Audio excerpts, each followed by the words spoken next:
Decades after her untimely death, the world remains utterly fascinated by the narrative of Princess Diana, a figure whose unique blend of vulnerability, compassion, and quiet defiance captivated millions. Dubbed the People's Princess, her legacy extends far beyond her royal title, resonating deeply through her humanitarian work and, perhaps most profoundly, through her role as a mother. While photographs and public appearances offered glimpses, the true depth of her maternal devotion, particularly towards her eldest son, Prince William, has often been shielded from public view. Recently, however, renewed attention on personal correspondences, including letters auctioned years ago and insights into controversial interviews, paints an even more intricate portrait. These handwritten artifacts and historical accounts offer a rare, unfiltered window into her private world, revealing the anxieties, joys, and fierce determination that defined her relationship with the future king, uncovering secrets long held within the folds of palace history and personal tragedy. The story gained significant traction back in July 2004, not with fanfare, but with the quiet listing of items in a London auction catalogue. Discreetly nestled among other lots were handwritten letters penned by Diana, Princess of Wales.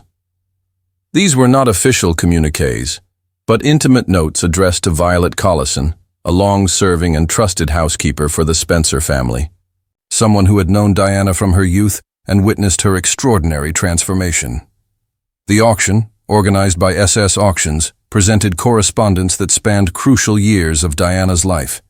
Unlike the carefully polished statements issued by the palace, these letters pulsed with raw honesty, chronicling the dizzying whirlwind leading up to her royal wedding, the subsequent pressures of public life, the complexities of her marriage, and the overwhelming, all-consuming experience of motherhood.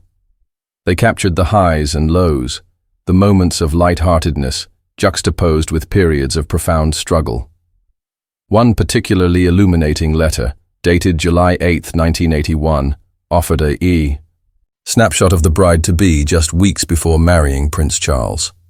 Amidst the chaos of final preparations for a wedding destined to be watched by an estimated global audience of 750 million, the young Diana conveyed a sense of playful calm. "Everyone's racing around here fixing up last-minute stuff," she wrote, adding with characteristic charm, "but the bride's keeping her cool." This small, relatable remark hinted at the warmth and down-to-earth quality that would later endear her to so many. Yet as the years unfolded, the tone of her correspondence naturally evolved. The initial excitement documented in earlier letters gave way to expressions of deeper concern, frustration with the constraints of her role, and an ever-present, unwavering focus on the well-being and future of her two sons, Prince William and Prince Harry. These letters became extraordinary artifacts precisely because they revealed the emotional undercurrents beneath the public facade.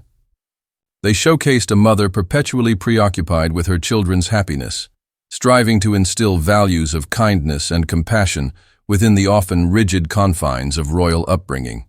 While countless images and documented events portrayed Diana's public life, these handwritten messages offered something far more intimate. Thoughts never intended for mass consumption, quiet reflections proving her deep desire for her sons to navigate their unique destinies with empathy and integrity. Another profoundly touching piece of correspondence, penned on official Kensington Palace stationery dated June 21, 1989, further underscored this maternal focus. Addressed to Sergeant George Plum of the Special Escort Group, the letter expressed heartfelt gratitude for organizing a motorbike display for Prince William's 7th birthday. "It was so nice of you and your team to come here today for William's birthday," Diana wrote warmly. "I can't even tell you how much joy the show brought." To all those kids and their moms. What rendered this note exceptionally special, however, were the signatures accompanying Diana's own. The small, enthusiastic scribbles of young William and Harry, a poignant testament to a simple, joyful family moment, far removed from the relentless glare of media scrutiny that defined so much of their lives. The rediscovery and discussion surrounding these letters inevitably reignited conversations about Diana's complex relationship with the monarchy and her conscious, often rebellious, determination to parent her sons differently from previous generations. Royal childhoods had traditionally been marked by formality, emotional distance, and significant delegation of care to nannies and household staff. Diana actively dismantled this approach. She yearned for William and Harry to experience a semblance of normalcy, to understand the world beyond the gilded cage of royalty. According to Ken Worf, her former royal protection officer, Diana made deliberate, consistent efforts to expose them to everyday life. Trips to amusement parks, visits to fast food restaurants like McDonald's, and even rides on public transportation weren't orchestrated publicity stunts. They were genuine attempts to broaden their horizons and foster an understanding of life outside palace walls, ensuring they didn't grow up isolated within a bubble of immense privilege. This commitment to providing normalcy was intricately balanced with a fierce protectiveness. Diana understood, perhaps better than anyone, the crushing weight of constant media attention and its potential impact on children. She navigated a complex path, cooperating with palace officials to arrange controlled photo opportunities marking significant milestones, the first day of school, family holidays, thereby satisfying a degree of public curiosity.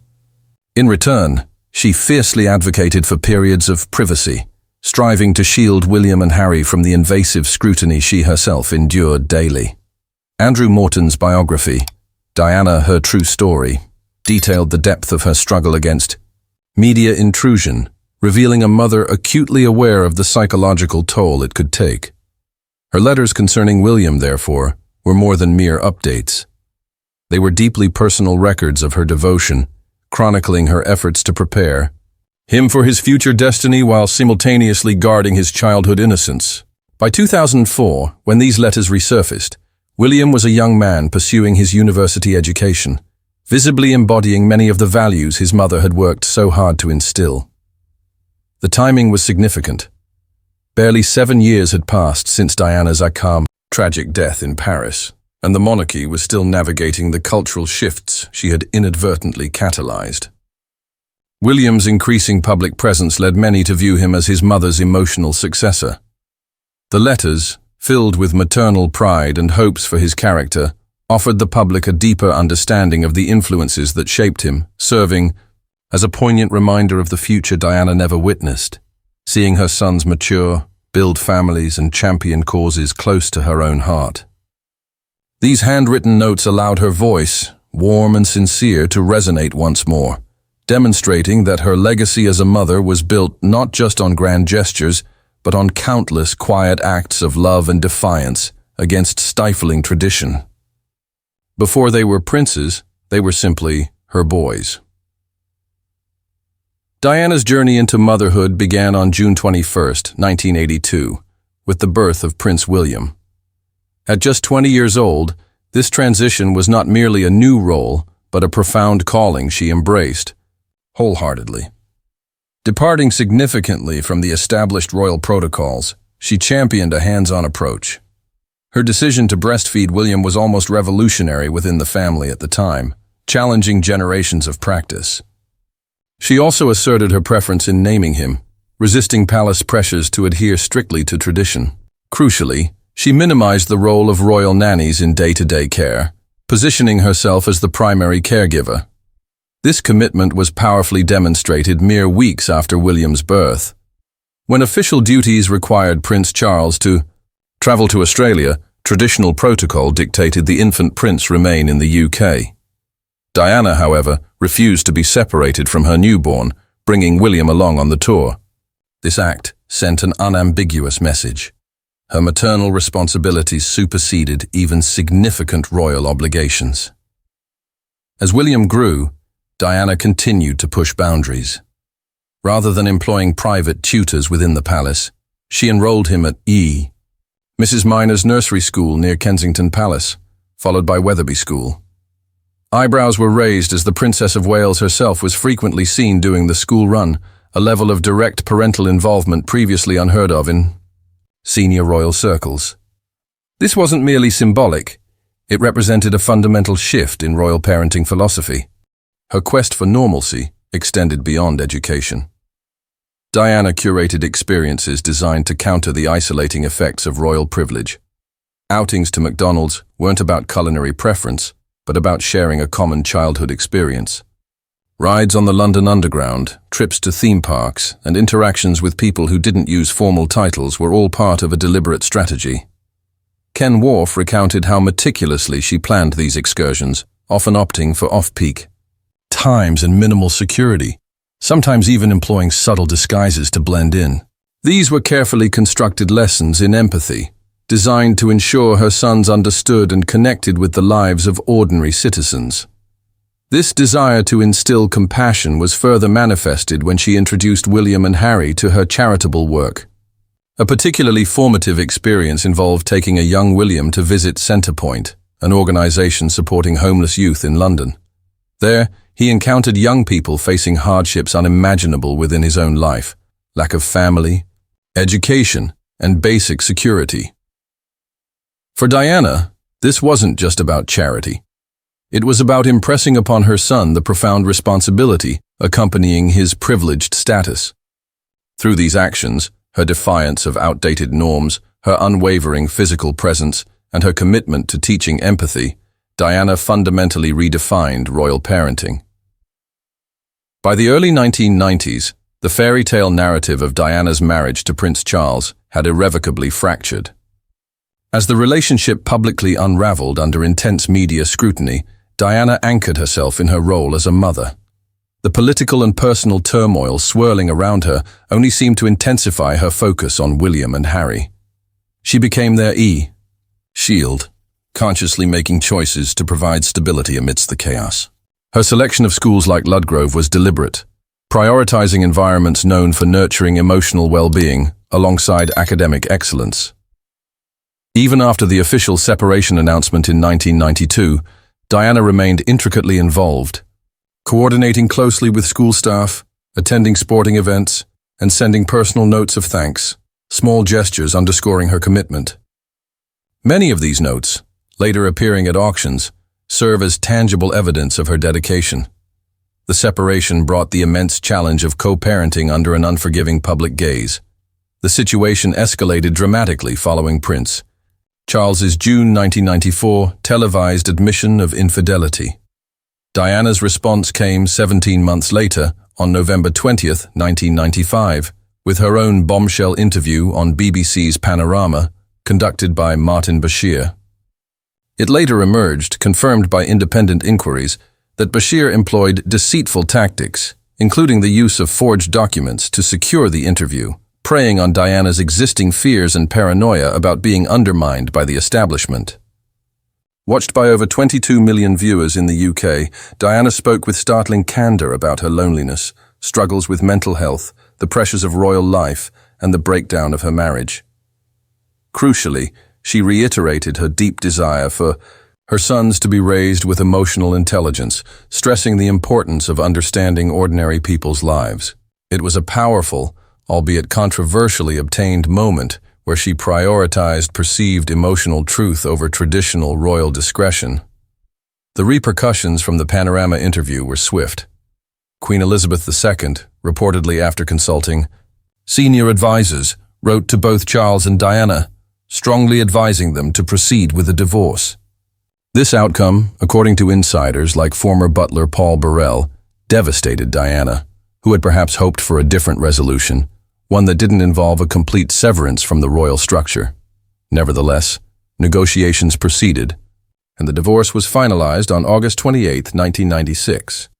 A significant consequence was the loss of Diana's Her Royal Highness, HRH style.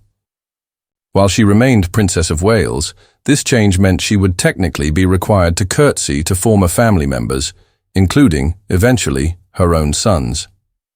This protocol change reportedly wounded her deeply.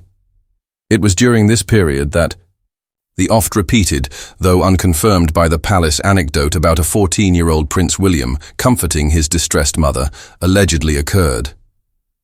Seeing her upset over the loss of the title and its implications, William is said to have promised, "Don't worry, Mommy, I'll give it back to you one day when I'm king." This story, true or apocryphal, captured the perceived depth of their mutual affection and understanding. Freed from the constraints of representing the monarchy, Diana streamlined her public work, stepping back from over 100 charities to focus intensely on a select few causes close to her heart: homelessness, Centrepoint, pediatric care, Great Ormond Street Hospital, cancer treatment, Royal Marsden Hospital, HIV/AIDS awareness, National AIDS Trust, and leprosy, the Leprosy Mission. Her humanitarian commitment arguably intensified during this period. Despite this new independence, her sons remained her central focus. She meticulously organized her schedule around their school terms and holidays, remaining a constant, accessible presence in their lives. However, this post-divorce period was also marked by increased vulnerability. Stripped of automatic Royal Protection Command security, Diana reportedly felt exposed. Paul Burrell later released letters and notes where Diana expressed palpable fears for her personal safety. One particularly chilling note from October 1995, whose authenticity was later verified during the inquest into her death, stated her belief that there was a plot to harm her. "This particular phase in my life is the most dangerous. My husband is planning an accident in my car, brake failure, and serious head injury." While the veracity of her fears remains debated, the letter undeniably reflects a state of profound unease and isolation. Despite these anxieties, her public work continued with vigor. In January 1997, her campaign against anti-personnel landmines took her to Angola with the International Red Cross. The resulting images, Diana walking carefully through a cleared minefield in protective gear, became iconic, symbolizing her courage and her effective use of her global platform. Throughout these final turbulent months, Diana consistently conveyed to friends, and through her actions, her hopes for William and Harry's futures. She emphasized leadership rooted in service and compassion, reportedly telling William directly to use his future position to advocate for the voiceless. Her parenting was never about conforming to duty. It was about authentic connection, emotional honesty, and unwavering love, equipping her sons with the resilience and empathy she valued above all else. A legacy tragically cemented by her death. On August 31, 1997, leaving a 15-year-old William and 12-year-old Harry to navigate their extraordinary paths without her physical presence, but indelibly shaped by her influence.